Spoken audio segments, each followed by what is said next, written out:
म्हणजे आम्ही सुरुवात केली की 1-2-3 महिन्यात त्यांचंही सुरू झालंच. ओके. मला वाटतं त्यांच्यातला मी 2 नंबरचा कर्जदार आहे. म्हणजे 1 नंबर कोणाला तरी दुसऱ्याला दिलं होतं ओके. आणि 2 नंबर मला दिलं त्यांनी. बर बर बर. म्हणजे जनकल्याण नागरी सहकारी पतसंस्थेचे 2 नंबरचे कर्जदार तुम्ही आहात. कर्जदार.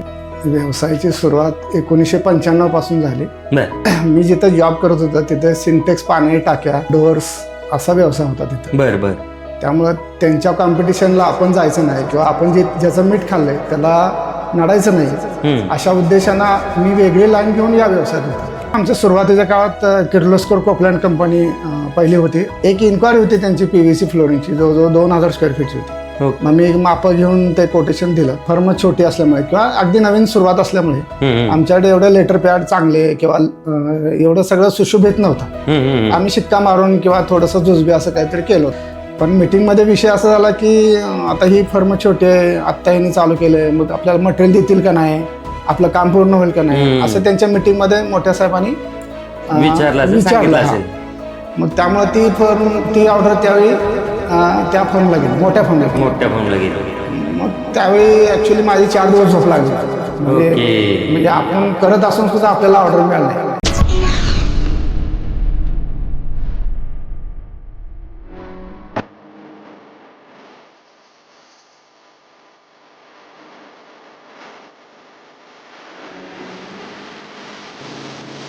नमस्कार. टॉक विथ अनिरुद्धच्या या नवीन एपिसोडमध्ये मी अनिरुद्ध आपल्या सर्वांचं सहर्ष स्वागत करतो. आता तुम्हाला प्रश्न पडला असेल ना की यावेळेला अनिरुद्धनी नवीन कोण गेस्ट बोलवलेत, बरोबर? यावेळेला आपल्याबरोबर असणार आहेत कराड या शहरातील प्रसिद्ध उद्योजक SK एंटरप्राइजेस या एंटरप्राइजेसचे मालक, ज्यांनी 31 वर्ष व्यवसायाची अविरत सेवा केलेली आहे. अखंडपणे हा व्यवसाय सांभाळलेला आहे. आणि हा व्यवसाय करत असताना या व्यवसायाची सुरुवात कशी झाली, त्यांचं बालपण कुठं गेलं, शिक्षण कसं होतं, हे व्यवसाय करत असताना त्यांना काय काय अडचणी आल्या, आणि आजचे जे काही नवीन उद्योजक तयार होत आहेत, नवीन उद्योजक येणार आहेत किंवा नवीन उद्योजक जे आत्ता नवीन व्यवसायामध्ये येऊ पाहत आहेत, तर त्यांना काय काय मार्गदर्शन करायचं आहे हे सर्व आपल्याला सरांकडून जाणून घ्यायचं आहे. आणि यासाठीच आपण सरांना इथं बोलवलेलं आहे. तर आपण स्वागत करूयात आजचे आपले गेस्ट, SK एंटरप्राइजेसचे मालक आदरणीय सुभाष काळे सर यांचं. सर नमस्कार. नमस्ते सर. आपण व्यवसायाबद्दल बोलणार आहोतच, पण मला प्रथमतः हे तुमच्याकडून जाणून घ्यायला आवडेल की आपलं बालपण कसं होतं, कुठं गेलं? माझा जन्म कराड तालुक्यात रेटरे खुर्द गावी झाला. तिथंच बालपण झालं. 7वी पर्यंत शिक्षण तिथंच झालं. 7वी नंतर वाठारला 10वी पर्यंत शिक्षण झालं. त्यानंतर मग कराडला BCom पर्यंत शिक्षण झालं. बरं बरं.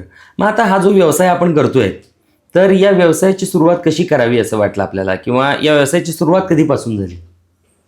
व्यवसायाची सुरुवात 1995 पासून झाली. बरं. त्याच्या अगोदर मी जॉब करत होतो. म्हणजे माझं शिक्षण पूर्ण झालं की मी जॉब पकडला पहिला. जॉब जवळजवळ 5.5 वर्ष मी तिथं शिकलो म्हणा किंवा जॉब केला. त्याच्यानंतर मग मी व्यवसाय चालू केला. बरं बरं बरं. मग याच व्यवसायामध्ये उतरावं किंवा हाच व्यवसाय करावा असं काही पूर्वीपासून ठरवलं होतं, किंवा या व्यवसायाची सुरुवात करायची हे पहिल्यांदा मनापासून ठरवलं होतं, किंवा सुरुवात करत असताना तुम्हाला काय अडचणींना सामना करावा लागला? मी जिथं जॉब करत होतो तिथे सिंटेक्स, पाणी टाक्या, डोअर्स असा व्यवसाय होता तिथं. बरं बरं. त्यामुळं त्यांच्या कॉम्पिटिशनला आपण जायचं नाही किंवा आपण ज्याचं मीठ खाल्लंय त्याला नडायचं नाही अशा उद्देशानं मी वेगळी लाईन घेऊन या व्यवसायात उतरलो. बरं बरं बरं. मग पहिल्यांदा आम्हाला डेकोरेल कर्टन कॅरियरची एजन्सी मिळाली व्यवसाय टाकल्यानंतर. त्यानंतर सुप्रीम फर्निचर म्हणजे प्लास्टिक मोल्डेड फर्निचर त्याची एजन्सी मिळाली. मग अशा भरपूर मग एजन्सी हळूहळू मी वाढवत गेलो. बरं बरं बरं. नाही, सुरुवात जी करत असताना पहिल्यांदाच तुम्ही दुकान टाकलेलं होतं किंवा तुम्ही पहिल्यापासून मार्केटिंग करत होतात, कशा पद्धतीने व्यवसाय सुरू केला? व्यवसाय चालू केला, सुरुवातीला काय भांडवल फारसं नव्हतं. बरं. त्यामुळे सुरुवातीला मार्केटिंग हाच आमचं सर्व काय होतं. म्हणजे भांडवलही तेच, मार्केटिंग पण तेच, सर्व तेच होतं. तिथून आम्ही सुरुवात केली. मग हळूहळू मार्केट लाईन बसवत आम्ही पुढे गेलो. ओके. मग मार्केटिंग करत असताना तुम्हाला स्वतः तिथपर्यंत जायला लागायचं? हां, सकाळी मी 7-7:30ला बाहेर पडायचो. ते जवळजवळ 1:30-2 वाजेपर्यंत मी मार्केटिंग करायचो. सगळ्या संस्था, कंपन्या, मोठे हॉस्पिटल्स शाळा कॉलेजेस डॉक्टर्स जेवढे काय असतील त्यांना मी सर्व मार्केटिंग सांगून यायचो की आमच्याकडे हे आम्ही सुरू केले आणि आमच्याकडे हे आयटम सर्व मिळतात. त्यानंतर मग हळूहळू आमची घरी बसत गेली. ओके. मग ते मार्केटिंग करत असताना तुम्ही स्वतः मार्केटिंग करायला जात होता? हां, मी स्वतः मार्केटिंग करायचो. 2-3 स्टाफ पण होते, पण मी जास्त करून मी स्वतःच जास्त करायचो. मग ते मार्केटिंग कसं करत होतं, म्हणजे त्यासाठी प्रवासचं स्वरूप कसा होता, म्हणजे कशा पद्धतीने प्रवास करत होता, म्हणजे सायकल असेल किंवा स्वतः असेल किंवा? नाही, स्कूटर होती. सुरुवातीला आमच्याकडे स्कूटर होते. स्कूटरने आम्ही सॅम्पल्स त्याचे कॅटलॉग्स हे घेऊन बॅगेतून मी घेऊन जाऊन त्यांना सर्व दाखवायचो किंवा हे सर्व आयटम आमच्याकडे मिळतात.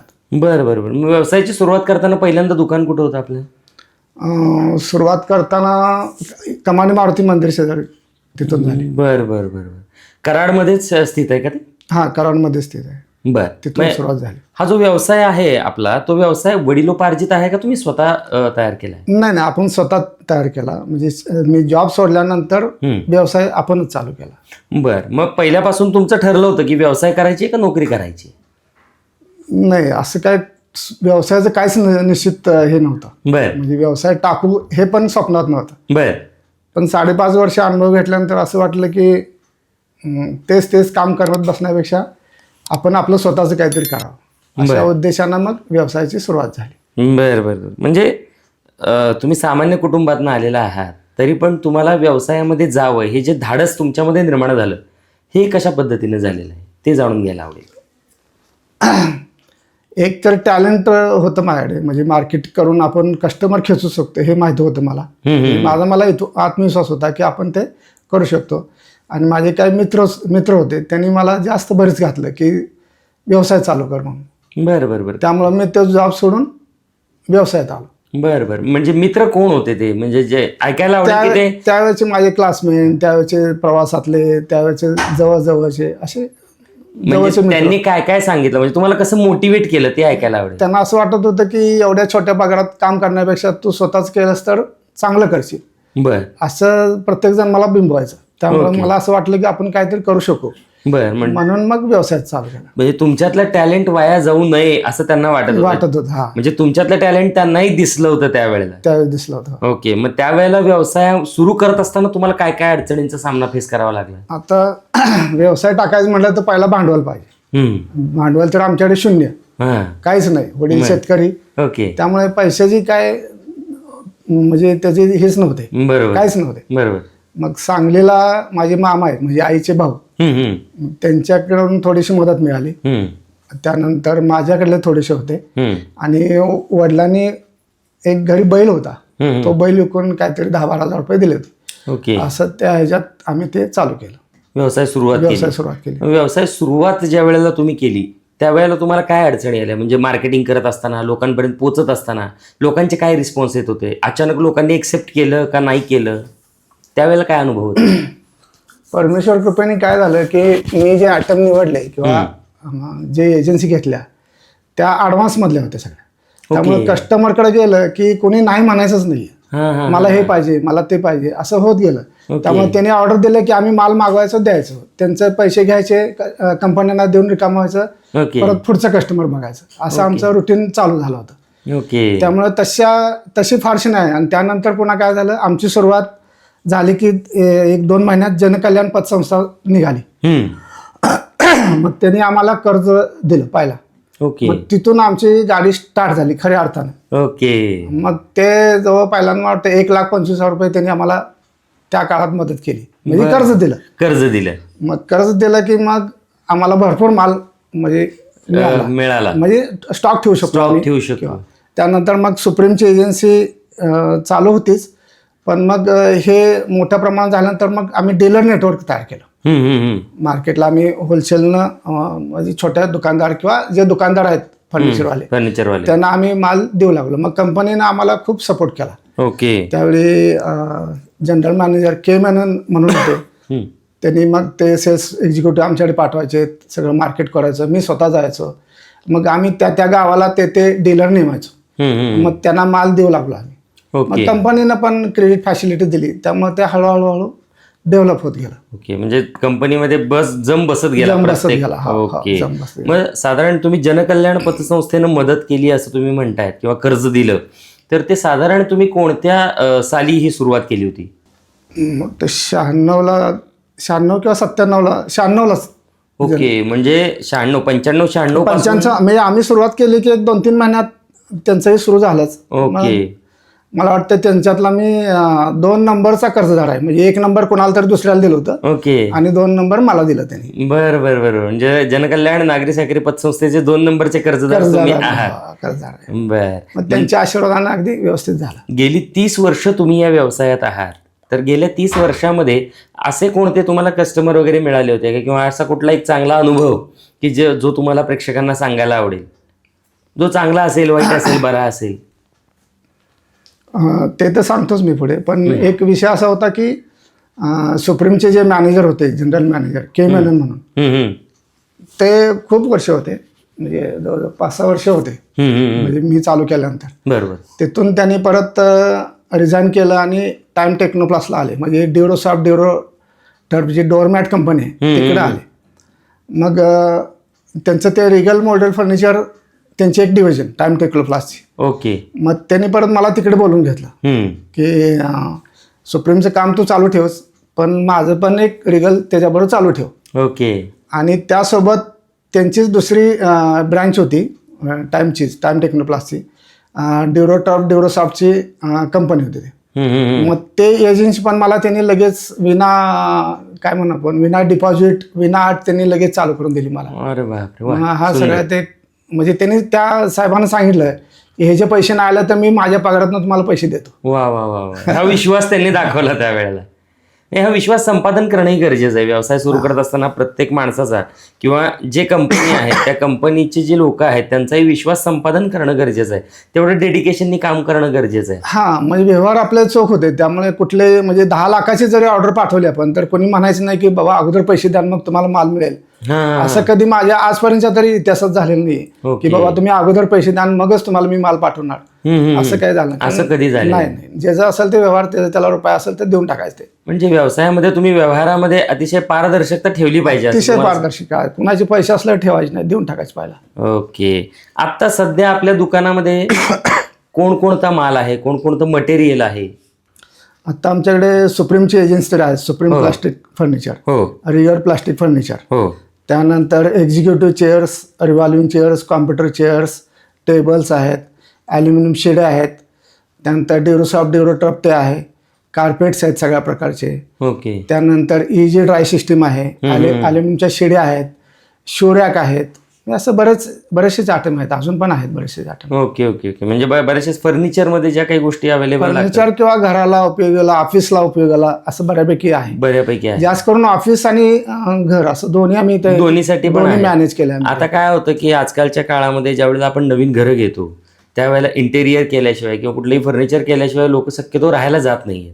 तर त्या काळामध्ये ही जी फर्निचरची जी ग्रोथ आहे ती तुम्हाला कशी वाटते की भविष्यामध्ये फर्निचरला कशा पद्धतीने ग्रोथ आहे? नाही, पहिल्या काळामध्ये आम्ही ज्यावेळी सुरू केलं त्यावेळी असं होतं की प्लास्टिक मॉडेलचे फर्निचर हे नवीन आलं होतं. त्यामुळे मंगल कार्यालय, केटरिंगवाले, मंडपवाले ह्या सगळ्यांना ते आयटम पाहिजेच होते. एक तर तो आयटम स्टॅकेबल आहे, वजनाला हलका आहे, दिसायला चांगला आहे, त्याला मेंटेनन्स नाही. त्यामुळे त्याच्या ऑर्डर्स आम्हाला खूप मिळायच्या. म्हणजे एका वेळेला 1000, 800, 500 असे ऑर्डर्स आम्हाला मिळत जायचे. Okay okay okay okay. त्यामुळं त्यावेळेचा तो काळ होता तो एकदम असा पीक मध्ये आम्ही ते बरोबर सुरू झालं. आता सध्या त्याला थोडंसं मार्केट, आता थोडंसं डिमांड आहे, नाही असं नाही. फक्त त्याला प्रीमियम क्वालिटीला आता डिमांड जास्त आहे. Premium quality. हा, म्हणजे त्याच्यामध्ये आता प्रीमियम क्वालिटी खूप आलं. प्रीमियम क्वालिटीला चांगलं त्याला डिमांड आहे. ओके. आपला व्यवसाय जो तो होलसेल आहे, रिटेल आहे, कसं आहे? आम्ही दोन्ही पहिल्यापासून मॅनेज केलंय. म्हणजे रिटेल पण केलंय आणि होलसेल पण केलंय. ते कशा पद्धतीने मॅनेज करतात तुम्ही? जे दुकानदारांना आहे ते होलसेलचा आमच्या होलसेलचा रेट असतो. बाकी रेग्युलर रिटेलचा रेट असतो. त्यात थोडं जवळचे असले तर थोडंसं ॲडजस्ट करून द्यायला लागतं. ओके. मग तुम्ही दोन्ही पण आता होलसेल रिटेल दोन्ही पण व्यवस्थित मॅनेज करत आहात. ओके. मी जसं तुम्हाला मगाशी विचारलं की असा एखादा कोणता कस्टमर की ज्याचा एक चांगला, वाईट, बरा काही अनुभव आलेला आहे जो तुम्हाला प्रेक्षकांना सांगायला आवडेल? चांगला म्हणलं तर आमच्या सुरुवातीच्या काळात किर्लोस्कर कोपलँड कंपनी पहिली होती. आता ती इमर्सन, आता कोपलँड असं झालंय. तर ते किर्लोस्कर कोपल्यांचं जे होतं त्या आमची फर्म छोटी असल्यामुळे किंवा अगदी नवीन सुरुवात असल्यामुळे आमच्याकडे एवढे लेटर पॅड चांगले किंवा एवढं सगळं सुशोभित नव्हतं. आम्ही शिक्का मारून किंवा थोडंसं जुजबी असं काहीतरी केलं होतं ते. बरोबर.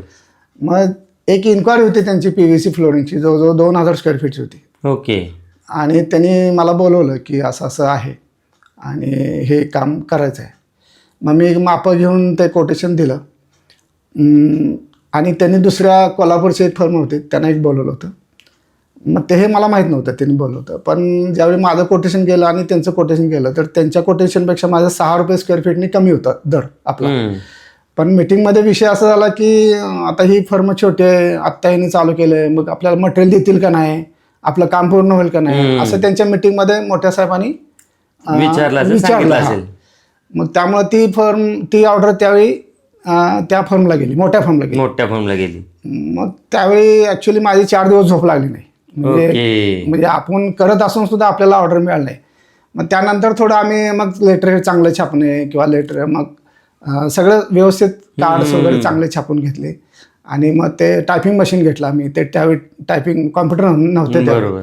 मग आम्ही कोटेशन टायपिंग करून मग ते द्यायला लागलो.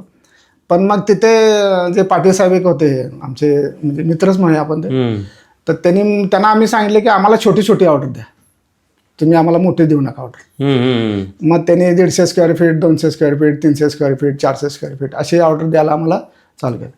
मग असं 2-4 वेळा झाल्यानंतर त्यांना म्हणजे कॉन्फिडन्स आला की हे माणसं करू शकतात चांगलं. मग ज्यावेळी परत एक मोठी ऑर्डर आली त्यावेळी मग त्यांनी कोणाला बोलवलं नाही, मग सिंगल माझ्या कोटेशनवर त्यांनी मला ऑर्डर दिली. क्या बात आहे, क्या बात आहे. अतिशय सुंदर सर.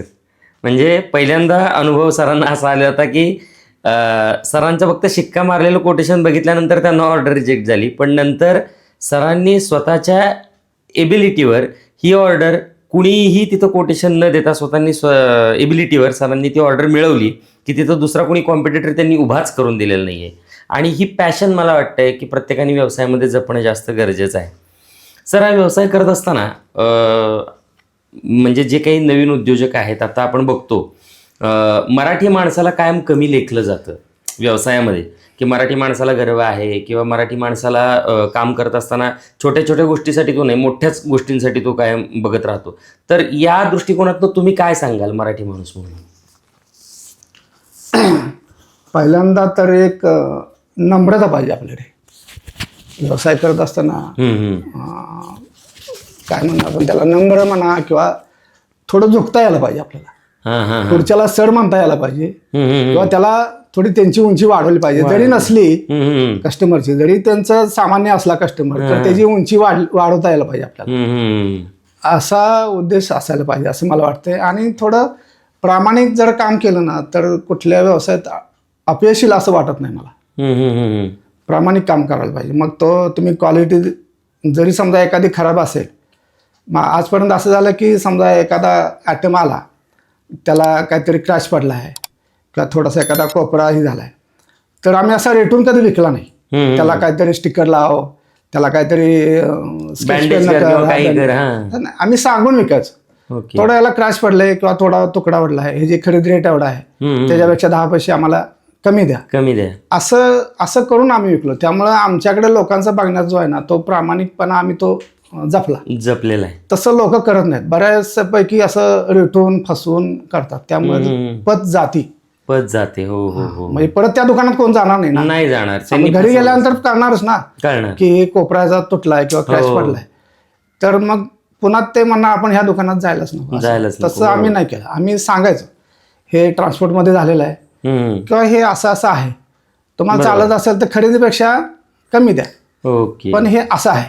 बरोबर. आजही आपण तसं कुठलाही आयटम किंवा काही असलं तर आम्ही अगोदर पहिला सगळं सांगतो. त्याचे मेरिट डिमेरिट म्हणजे फायदे तोटे जे काय ते पहिला आम्ही सांगतो. बरोबर. मग त्यानंतर ते डील होतं. ओके. मग गेली 30 वर्ष तुम्ही हे सगळं सांभाळलेलं आहे. गेल्या 30 वर्षामध्ये स्टाफ कशा पद्धतीने तुम्ही सांभाळलेला आहे? म्हणजे गेल्या 30 वर्षामध्ये अनेक स्टाफ तुमच्याकडे आला असेल, गेला असेल, तर त्यातला असा कुठला एक चांगला किंवा वाईट असा काही अनुभव तुम्हाला सांगू इच्छितो, कारण बरेच मराठी कस्टमर येतात पण त्यांच्याकडे स्टाफ टिकत नाही आहेत किंवा कंटिन्युटी होत नाही आहे, अशा बऱ्याचशाच इश्यूज येतात. तर त्यांना तुम्ही काय सांगाल की स्टाफ कसा टिकवून ठेवला पाहिजे? स्टाफ टिकवायचा असेल तर मुद्दामून हॅरेसमेंट द्यायची नाही स्टाफला.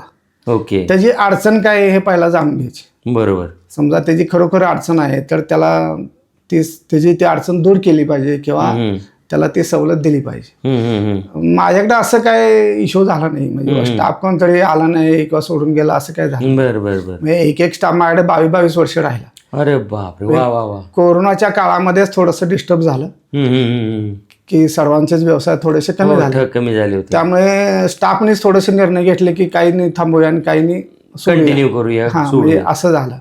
नाही तर स्टाफचं काय माझ्याकडे ते आतापर्यंत अडचण नाही आली. वा वा वा वा. नाही म्हणजे तुमचा तो प्रामाणिकपणा असल्यामुळे कदाचित तुमच्याकडे स्टाफची कोणतीही अडचण आली नसावी, आणि तुम्ही ज्या पद्धतीने त्या स्टाफला सांभाळलेला आहे तर त्या पद्धतीने प्रत्येकाने सांभाळणं गरजेचं आहे. 22 वर्ष 30 वर्ष जर स्टाफ आपल्याकडे काम करत असेल तर त्या पद्धतीने तो स्टाफ सांभाळला गेला तर ती व्यवसायाची ग्रोथ होणार आहे, हे सरांनी आपल्याला खूप सुंदर पद्धतीने सांगितलेलं आहे. सर, मला तुम्हाला हे विचारायला आवडेल की तुम्हाला एक प्रवासाची आवड आहे, तर तुम्ही आजपर्यंत कुठं कुठं प्रवास केलेला आहे आणि आजपर्यंत कुणाकुणाला घेऊन प्रवास केलेला आहे ते ऐकायला आवडेल आम्हाला. त्याची सुरुवात अशी झाली की मला फिरायची थोडी म्हणजे आवड आहेच, मनापासून आवड आहे, त्याबद्दल काय प्रश्नच नाही. सुरुवातीला आईवडिलांना किंवा सर्व कुटुंबाला घेऊन जवळजवळची ठिकाणं म्हणजे नाशिक, त्र्यंबकेश्वर किंवा अशी जवळचे जे आहेत ते पहिला मी करू लागलो की आता आपला व्यवसाय थोडा ठीक आहे. मग एक वाहन भाडोत्री घेऊन त्यांच्यास आपलं देवदर्शन किंवा असं फिरून बऱ्यापैकी केलं. त्यानंतर मग हळूहळू त्याची झेप वाढत गेली. मग असं झालं की एकदा दोनदा आम्ही ट्रॅव्हलतर्फे गेलो. ओके. मग ते थोडे पैसे आपले जास्त जातात असं वाटलं मला. म्हणजे ते बरोबर आहेत, मग त्यांचा व्यवसाय म्हणून ते बरोबर आहेत, पण म्हटलं आपण हे करू शकतो ना. बरोबर. मग आमचा ग्रुप तयार झाला जवळजवळ 25-30 लोकांचा. ओके. मग त्यातले 10-20 तर माझ्याबरोबर नेहमीच. मग वर्षात आम्ही 2 ट्रिप काढायचो, एक साऊथला आणि एक दुसरीकडे कुठेतरी. ओके. दिवाळीनंतर कुठल्या तरी भागात फिरून यायचं आणि साधारण फेब्रुवारी महिन्यामध्ये तिरुपती बालाजी किंवा साऊथ असं. ओके. म्हणजे ते साऊथला जायचं येताना तिरुपती करून यायचं असं. ते दरवर्षी आज तागायत बालाजीच्या कृपेनं ते घडलेलं आहे. मग आजपर्यंत कुठली ठिकाणं तुम्ही बघितलेली आहेत, आणि दुसरी गोष्ट म्हणजे तुम्हाला अजून कोणकोणती ठिकाणं पाहायची इच्छा आहे? इकडे नाही झाले तर खूप ठिकाण झालेत. म्हणजे साऊथ तर पूर्ण फिरून झाला माझा. ओके. त्यानंतर चारीधाम झाले. ओके. चार धाम म्हणजे भारताचे 4 धाम झाले, उत्तरांचे 4 धाम झाले, बर, आणि 12 ज्योतिर्लिंग पूर्ण झाले माझे. वा वा वा वा, सुंदर सर. परमेश्वर कृपेने 12 ज्योतिर्लिंग पूर्ण झाले. अगदी झारखंड मधलं सुद्धा झालेलं आहे. ओके. म्हणजे ज्योतिर्लिंग ते पण फिरून झालं. ते पण फिरून झालं. बर. मग सुरुवातीला मी आई वडिलांना घेऊन केदारनाथ दर्शन, उत्तरांचलचे 4 धाम ती यात्रा केली. मग जाताना आम्ही ट्रेननी गेलो, ट्रॅव्हलतर्फे होतं ते. ओके. आणि येताना मग बाय फ्लाईट आलो, कारण आई वडिलांना मला विमानात बसवायचं होतं. ओके. आई वडिलांची ती एक इच्छा होती, ती पूर्ण केली.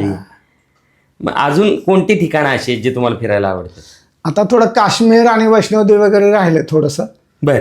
मग त्या साईडला जायचंय आपल्याला अजून, पण ते थोडी थंडी सहन होत नसल्यामुळे अजून तिकडे विचार झालेला नाहीये. मग राजस्थान झालं, केरळ झालं, गुजरात झालं, बऱ्यापैकी झालेलं आहे सगळं. ओके.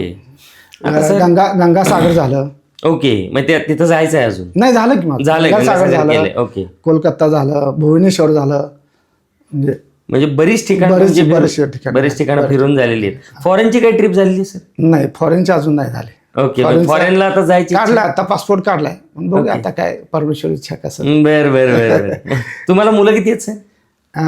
मोठी मुलगी आणि मुलगा. बर. मुलगा काय करतो सर आपला? मुलगा BE मॅकॅनिक आहे, डिझाईन इंजिनियर आहे तो. बर. एक मोठ्या कंपनीत. ओके. आता सर्व्हिस जॉब करतो. Okay sir. सर, मी व्यवसायासंबंधी तुम्हाला विचारायला आवडेल की व्यवसाय करत असताना की आता परवा एक उदाहरण घडलं होतं, ते मला तुम्हाला सांगायला आवडेल की 1-2 दुकानं होती, ते 2 किराणा मालाची दुकानं होती. तर त्या किराणा मालाच्या दुकानामध्ये एका कस्टमरला काही छोटी वस्तू घ्यायची होती एक मराठी माणसाचं होतं, एक दुसऱ्या माणसाचं होतं. तर मराठी माणसाने सकाळी 10 वाजता ते दुकान ओपन केलं, पण कस्टमर जो आहे तो सकाळी 6 पासून जो आहे, सकाळी 6 ते 10चा कस्टमर त्यांनी तोडला होता. तर दुसरं जे दुकान आहे सकाळी 6 पासून सुरू होत होतं. तर मला हे विचारायला तुम्हाला आवडेल की छोटी वस्तू असो किंवा मोठी वस्तू असो, तर कस्टमरला किती प्रायोरिटी दिली पाहिजे आणि तुम्ही किती प्रायोरिटी देता त्या कस्टमरला? नाही, पूर्णपणे झोकून देऊन काम करायला पाहिजे. म्हणजे सकाळी जेवढं शक्य आहे तितक्या, म्हणजे जसे आता आमच्याकडे एवढं सकाळी कस्टमर नसतं, त्यामुळे आम्ही 10-10:30 दुकान उघडतो. सुरुवातीच्या काळात आम्ही 9 वाजता उघडतच होतो दुकान. बरोबर. स्टाफ आमचा उघडत होता. मी जरी मार्केटिंगला गेलो तरी आमचा स्टाफ होता. माझा एक भाचा ह्याच्यामध्ये एक सुनील खामकर म्हणून, तो एक माझ्याबरोबर होता. त्यामुळे तो मी बाहेर गेलो तर तो सांभाळत होता. त्यामुळे लवकर उघडून कस्टमरला सेवा दिली पाहिजे, त्याला आपलंसं केलं पाहिजे, म्हणजे मग तो कायम टिकून राहील. ओके. पण आता जसं मगाशी आपण सांगितलं होतं की रात्री 11 पर्यंत कस्टमर तुम्ही हँडल केलेले, तर तो एक किस्सा ऐकायला आवडेल. परवा 2 महिन्यापूर्वीची गोष्ट एक होती की महादेव मंदिराचं टेंबुका गवारेगावचं काहीतरी जीर्णोद्धार होता आणि 9:45 वाजता मला फोन आला. मी नुसतं जेवण संपत होतं तेवढ्यात फोन आला की तुम्ही दुकानच्या समोर आम्ही आलोय आणि तुम्ही याल का? तर मी विचारलं काय पाहिजे बाबा? तर त्यांना ते मॅट्स पाहिजे होते, डोअर मॅट वगैरे.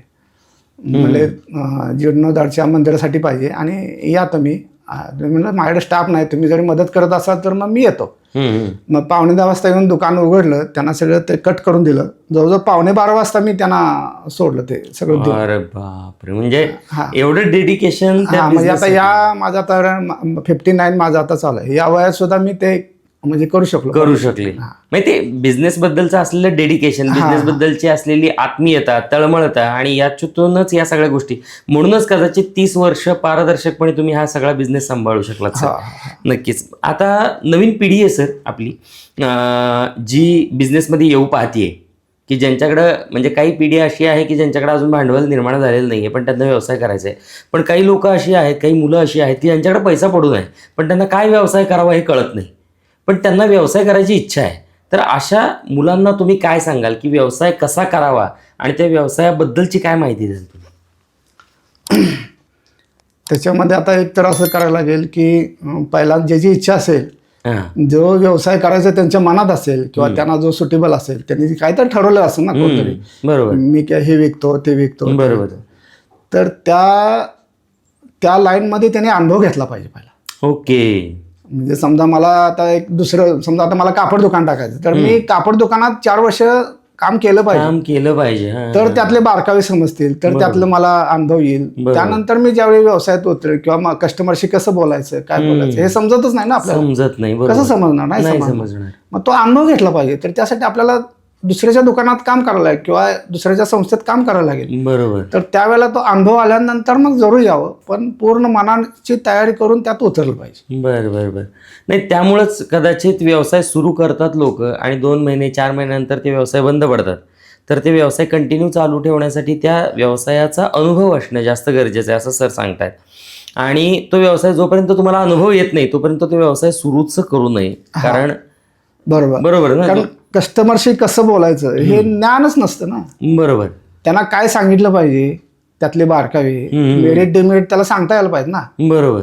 ह्याला मुळात स्वतःलाच माहिती नसल्यामुळे तो कस्टमरला काय सांगणार, काहीच सांगू शकणार नाही ना, बरोबर. मग त्यासाठी आपल्याला अनुभव घ्यायला पाहिजे की बाबा कसं सांगितलं जातं कस्टमरला, कसं काय, खोटं तरी काय बोलायचं नाही, बरोबर.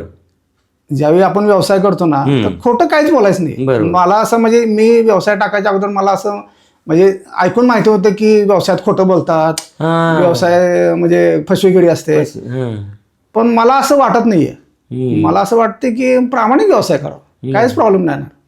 तुम्हाला एखाद्या ह्या वस्तू घेताना जर त्याचा तोटा असेल तर तोटा सांगितला पाहिजे ना त्याचा. हे 4 फायदे आहेत पण ह्याचा असा वापर केला तर हा तोटा आहे, हे क्लिअर कट सांगितलं पाहिजे कस्टमरला. पण बरीच लोक अशी करत नाहीत सर, म्हणजे तोटा सांगितला तर आपला बिझनेस होणारच नाही, एक मानसिकता असते. नाही, मग कस्टमर तुमच्याकडे थांबणार नाही ना, तो दुसऱ्या दुकानात जाईल. आपल्याकडे खराब, आता मी जर पहिला सांगितलं बाबा ही वस्तू अशी आहे, अशी वापरली तर ते असं होणार आहे, तर त्याला ते माहिती असतं बाबा हे चुकीचं वापरू नये किंवा असं केलं तर असं होईल. त्यामुळे तो आपल्याकडे हलायचं काय कारण नाही, कारण आपण पहिला सांगून टाकलंय त्यांना. त्यामुळे पुन्हा तक्रारीच पण काम नाही बरोबर. आणि तो परत हालत पण नाही. माझ्याकडे एकदा एक कस्टमर जोडला तर तो मला नाही वाटत की तो माझ्याकडनं जातोय. म्हणजे आतापर्यंत असं झालेलं नाहीये की ठीक आहे 1000 एखादा गेला असेल, बरोबर, पण एकदा जोडला की जोडला तो. ओके. मग गेली 30 वर्ष ते कस्टमर म्हणजे प्रामाणिकपणा असेल व्यवसायामध्ये तर तुम्ही त्या व्यवसायामध्ये सक्सेस मिळवू शकता. प्रामाणिकपणा असेल तर तुम्ही त्या व्यवसायामध्ये प्रगती करू शकता. प्रामाणिकपणा असेल तर तुम्ही त्या व्यवसायात टिकून राहू शकता. हे सरांना सांगायचं आहे. जर तो प्रामाणिकपणाच नसेल, जर फसवेगिरीतूनच तुम्हाला सगळं उभं करायचं असेल तर ते उभं राहणारच नाही, असं सर आपल्याला सांगतात. सर, हा व्यवसाय सुरू करत असताना तुम्हाला काय काय अडीअडचणींना सामना करावा लागला हे तुम्ही आम्हाला सांगितलेलं आहे. तर नवीन पिढी जी आहे, तर या नवीन पिढीला तुम्ही तुमच्याकडून अजून काही संदेश द्याल? उलट वेगवेगळ्या फील्डमध्ये खूप मध्ये त्याला मार्केट खूप आहे. वेगवेगळ्या एजन्सीज आहेत, वेगवेगळे प्रोडक्ट आहेत, वेगवेगळे. आपल्याकडे कसं होतंय, एकाने कापड दुकान टाकलं की ओळीनं 10 दुकान कापड दुकानच होतं. म्हणजे वेगवेगळ्या लाईन्समध्ये आपण जायचा प्रयत्न केला पाहिजे. बरोबर. एकानं हॉटेल टाकलं की दुसरा लगेच तो म्हणतो मी हॉटेल टाकतो. त्याचंही चालत नाही आणि ह्याचंही चालत नाही, दोन्ही पण. तसं नाही, त्यांनी हॉटेल टाकलं म्हणून आपलं हॉटेल टाकलं पाहिजे असं काही नाही. किंवा त्यांनी हे दुकान टाकलं प्लंबिंगचं तर आपण दुकान प्लंबिंगचं टाकलं पाहिजे असं नाही. बरोबर. आपण आपल्याला जे आवडतंय किंवा आपल्याला ज्याचं ज्ञान आहे किंवा जिथं जे वाटतंय त्या आयटमचा आपण अभ्यास करून तिकडे जायला पाहिजे असं तिकडे जायला पाहिजे असं तुम्हाला वाटतं.